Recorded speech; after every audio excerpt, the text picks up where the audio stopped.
Toronto housing has lost its steam in June, according to RBC.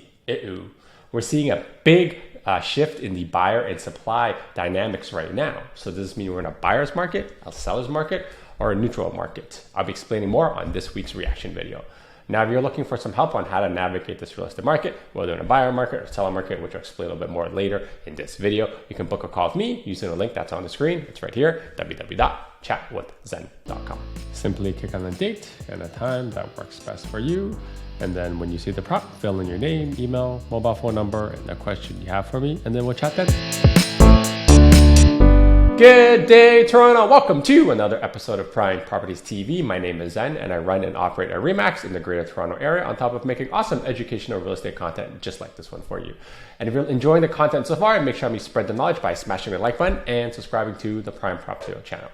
Now, the first article we'll be going over is a sharp rebalancing of demand-supply conditions, according to RBC, as the GTA housing market lost steam in June.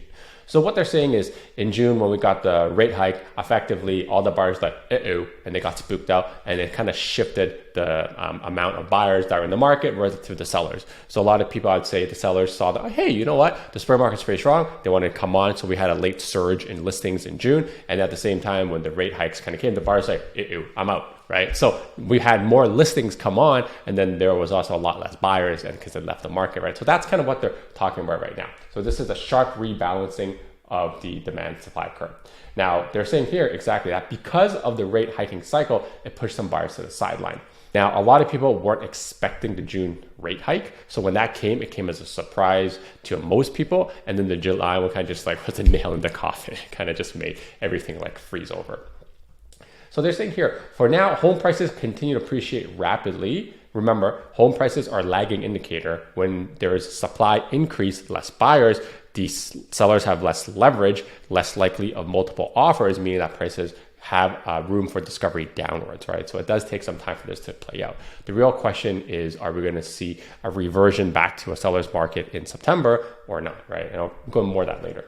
So they're saying that the area's MLS composite benchmark price climbed to about 2.5% month over month, which is a really high number, to 1.16 million in June. But more balanced conditions point to slower pace of appreciation in months ahead. So I like to kind of point out the fact that RBC is saying it's a slower pace of appreciation. I guess if you kind of seasonally kind of adjust most things, it may still go up. But if you just look at the actual number, it's going to probably come down in August as usual. But there is, most of the time we talked about this in the past, a big jump up from August to September in terms of pricing. But I think it's all going to be predicated on the September 6th rate announcement, which I'll talk more about on Thursday, right? So the bank does concede that the growing supply hasn't done much to ease upward pressure. So they're kind of concerned about that because the affordability hasn't happened much. And again, I'll explain more of that later as well. But having so much more supply right now hasn't really seen the prices come down. I think that sentence is a little bit premature. We may see that come down in August. And if we do see a rate hike in September, I expect prices to come down. Because like I was saying, I think May in 2023 was probably peak pricing, right? So this report that they're actually talking about was looking at this report from RBC, right? So I'm just going to blow up some of these charts for you. And this is kind of where they're looking at these numbers from. So you can basically see that the GTA area, when you look at seasonally adjusted numbers, the sales over here is actually very low. We came back down. So you can see last year when we had a lot of the rate hikes, it just came back down to like never seen before outside of this dip, which was the pandemic. And as we got towards the official rate pause for the first time, things went up afterwards, and now we're about to come back down. And when we look at kind of the sales to new listing ratio, which is kind of like a different way of looking at months of inventory. It's basically you take the number of sales divided by the number of new listings, not the active listings, right? So active listings is the stuff at the end of the month. New listings is like the total new stuff that came up. So if you say have 10 new listings and 5 of them sell, that means it's a 50% sales to new listing ratio. So when you're over the 60%, meaning 6 out of 10 properties sell, you're in a seller's market. The sellers have leverage. When you're, say, 4 out of 10 properties sell, you're in a buyer's market. The buyers have leverage because they have a lot of things to choose from. And anything between 40 and 60 is the balance market. So this is this little gap here, 40, 60. Anything above here is 60% seller's market. And anything below here is kind of buyer's market. So you can see, like, even though the sales to listing ratio has never gone below 40% and call it like the last almost decade or so in this chart, you can see that when it does kind of dip into the balanced market, most people in Toronto have been so adjusted to kind of what a seller's market is that a balanced market feels kind of weird. And this is where we see a lot of properties do sit on the market for a little bit. Sellers aren't getting what they're expecting. And sometimes they just delist because they don't need to, or sometimes because they do need to sell, they're taking kind of a haircut. But in these instances, a very, very good property still does sell with multiple offers because there's enough people looking. That's how I would say it's a balanced market. It feels like a buyer's market, but I would say stats speaking wise, it's a buyer's market. Now, because of the rate hike, it kind of trended upwards again, where 7 out of 10 properties are selling. It's a little bit frantic. And you can see that it's starting to dip right here. So are we going to see sales to new listing ratio drop back down into the 40 to kind of 60 range, or the neutral market? We'll have to find out because everyone's waiting for that September 6th rate hike. Because if there is a rate hike, then we're probably going to kind of see, everything pause, and we'll probably get a lot of inventory build up. But there isn't, it may be a different story. Now, if you look at the active listings, this is the amount of stuff that's remaining. You can basically see here, stuff after the rate hike was starting to build up and kind of going back down again. We're probably trending up. But I don't think we have enough months kind of to see the active listings go up unless we see that rate hike, which is what I was talking about earlier. Everything's predicated on what this next rate announcement looks like. And when you kind of look at the price index over here, you can kind of see prices did drop and now they're coming back up. So year over year, it will be a positive. And we talked about that before. So this is kind of some of the charts that RBC is talking about. Things don't look really, really bad right now when you take a year over year perspective. But when you kind of drill down to it, it's not looking the best right now. But again, it's also kind of summer, right? Now, when I kind of pull some of the data we have on our back end in terms of new listing inventory, I kind of want to show you what we've been seeing. So since the rate hikes continued, we had the massive one in 1% in July. You can kind of see we stopped getting listings, surprisingly, even though we all thought we were going to get tons of listings because of the trigger rates. And this is when some negative amortization started happening, right? So last year in the fall of 2022. And then things were kind of pretty slow and stagnant at that point. And then things kind of picked up, and you can see that as things picked up, we got a big spike in listings. And I've said this in the past before, where if sellers are seeing that, hey, look, there's a surge in pricing, they're like, hey, this could be my escape if I was buying the wrong property, or hey, you know what, now's a good time, I'm gonna sell. So high prices command new listings. And then when we kind of had the slowdown and then the rate hike, a lot of people are still trying to get in before it. And this is the abnormal spike I was talking about in the last 6 or 7 weeks or so. And then now we're starting to come back down. So the question right now is this coming down, is it the abnormal slowdown or is it a normal slowdown because it's summer?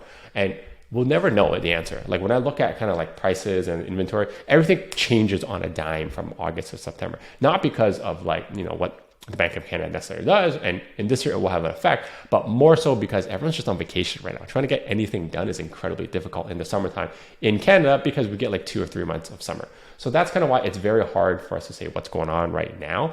Things are definitely very slow, at least on the trading side, but do they generally pick up in September? Yes. How much they'll pick up? We don't know. Is it predicated on the rate hike?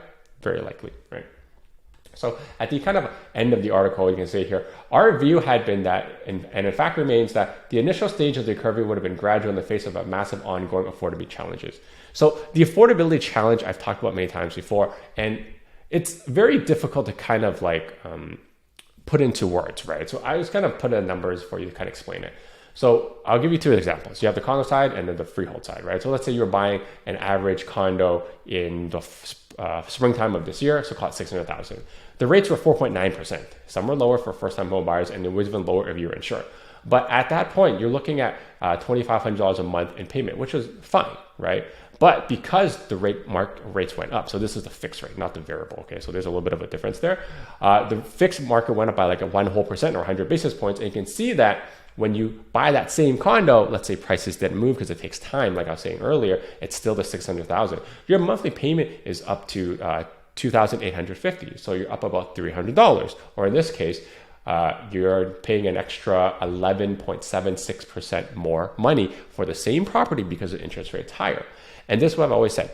For every 1% change in interest, which is carrying cost, us Canadians, we're not buying the house and what the price is. We're buying the monthly payment. It's kind of like when you go to a car, you buy the monthly payment, not the value of the car. So if you stretch out the car for 8 years, it looks easier to pay as opposed to 4 years. Same thing with the house, right?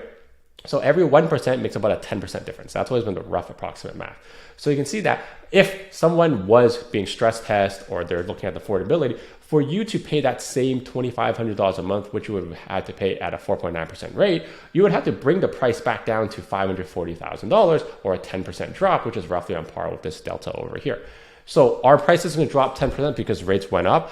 Some people argue that. I personally don't think so. That's a pretty big drop, but it all is based on inventory. If there's not much stuff to buy and people are still buying, you can't really see a good product go down by 10%. But can you find like a one-off, maybe like an assignment or someone who really needs to sell with a tenant inside where they're willing to accept less money for that property because they need to get out? Absolutely. But on a whole aggregate, is the average going to come down to percent? I don't think so. And this is why I've been saying to a lot of people who are trying to buy right now. If you're trying to buy, you don't wait until the headlines say, hey, prices dropped 10%. You continue looking right now to find who is actually kind of desperate and who needs to sell. And those who are desperate and need to sell are the ones who are willing to let it go for less than what the market value is. That's how you find a deal. You don't wait until the headlines. Now, if we apply the same thing for the freehold market, very similar, right? So say you call it 1.1 mil, your carrying cost is at 4,600, again, in the spring of this year. If you buy something right now, you're paying about $5,200 or about $550 more. And again, the same number, it's about 11.76% more as a payment shock. So for you to come back down to kind of like call it spring pricing monthly payment, right? You need to bring that pricing back down to $990,000, which is about 10% drop, right? So I've talked about this many, many times before. Do I see freehold properties coming down to like $1 million? No, because the good stuff right now, when you look around, so like this 1.1 is very entry, like East End, West End, Toronto, a little bit nicer in the Durham region, like Pickering, Ajax. You can't even get one of these in like Richmond Hill, Markham. Maybe you can get them in Vaughan, depending on the area. You can get it in Mississauga, and you can get it in Brampton as well. A lot of those properties in the York region and in Toronto are actually seeing multiple offers still. I'm still seeing all this stuff being listed for $799, $899, $99, and still breaking 1,112. So do I see freehold properties becoming less expensive? No, because everybody, and I would call this a demographic shift where like our generation, the millennials are having kids and they need more space and they can't really raise the kids in the condos anymore. They're moving into these larger homes that are 3-bedroom plus, right? So that's kind of why I think we're not building enough of those kind of homes for the millennial generation to kind of like buy them or use them to raise a family. The boomers aren't moving out of there. So that demographic shift is having kind of like a log jam in the entry-level freehold home spaces right now. So I don't see prices coming down as hard for condos. But when we just talk about affordability, yeah, it's always talked about like the incomes don't match the pricing. But does that change kind of the demand supply curve? No, not necessarily. It changes some of it, but there's enough demand there with people with acceptable and high enough income to justify some of these prices increase because there's just not enough of them. Anyways, hopefully this kind of gives you an idea of what's going on with the supply and the affordability. It's not looking good right now, but I wouldn't jump to conclusions too soon right now because everything is kind of pending that like September 6th rate announcement. And if it pauses, maybe we'll get a little bit of resurgence in the fall. If it does kind of have a rate hike, I think it's going to be a really, really slow second half of 2023 on top of kind of like how slow it was in the last 2 months. So this is all kind of pending that one dude's announcement on September 6th, which sounds absolutely wild.